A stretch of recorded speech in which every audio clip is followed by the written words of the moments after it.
I'm Shawn Congleton, and this is my God story. I hated my dad. He made my life miserable.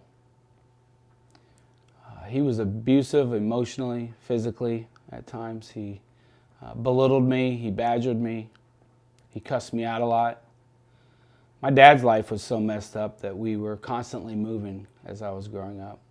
In fact, I wrote a memoir about it recently called Never Settled. And as I wrote my memoir, I began to notice all of the things that I left behind, all of the people I left behind, and I realized I needed to grieve some of those things. We often think about grief in terms of someone who's died that we've lost, but I lost so many things and so many people. My older brother, Jimmy, my older sister, Terry, lost both of those to foster homes they lived in throughout their high school experience. I left behind friends, I left behind things, I left behind people, opportunities, time after time. I lost the opportunity to have long-term friendships. I lost the ability to have any sense of stability in my life. I lost so many things. My dad's abuse was physical at times.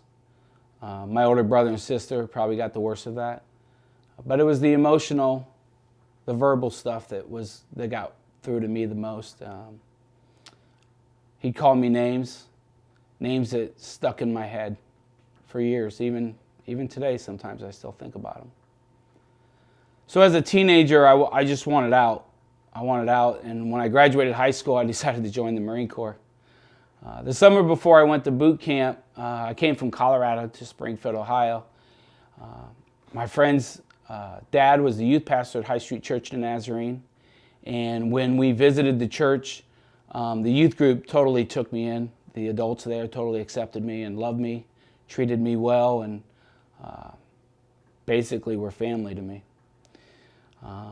There was a great youth leader there who eventually became my mother-in-law, Rosemary Kellis, and she had so many conversations with me and introduced me to Jesus in so many ways. Then I went to boot camp. There were 3 drill instructors running around like crazy, basically berating me just like my dad. I was miserable, as you can imagine. And every Sunday we were allowed to go to church services out. And about the 8th week of boot camp, we were out in the field. I just wanted to get away from the drill instructors a lot. It was encouraging. But the Navy chaplain was preaching, and he was talking a little bit about the sinful life that Marines live after boot camp oftentimes. And I thought, that's not really me. I'm a pretty good kid. But I knew I wasn't perfect, and I knew I needed a Savior. So at the end of that service, I went down and prayed a prayer, put my faith and trust in Jesus. Man, I cannot tell you, Jesus changed my life. He just filled me with peace and joy that I'd never experienced before. It was unbelievable. I had a new father. I had a new beginning. I had a new life. He filled me with so much love and joy that He provided and put within me. At first, it wasn't long before I quickly realized that I couldn't continue to talk the way that I did. I cussed a lot, I had a potty mouth, and I didn't care where I was or who I said it around. But He made me realize I shouldn't talk that way, and within a few weeks He'd clean my mouth up. That may seem like a silly little thing, but it wasn't. It wasn't at all.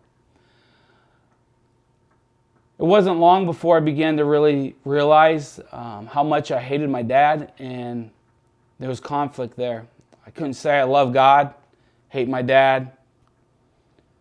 Those two things weren't compatible. So God began to work on me and help me to realize that I needed to forgive my dad. And it took a couple of years. It was a journey. But over a couple of years, God worked in my life in such a way that He enabled me to fully and completely forgive my dad and love him the way that He loves us. My name is Shawn Congleton, and this is my original God story.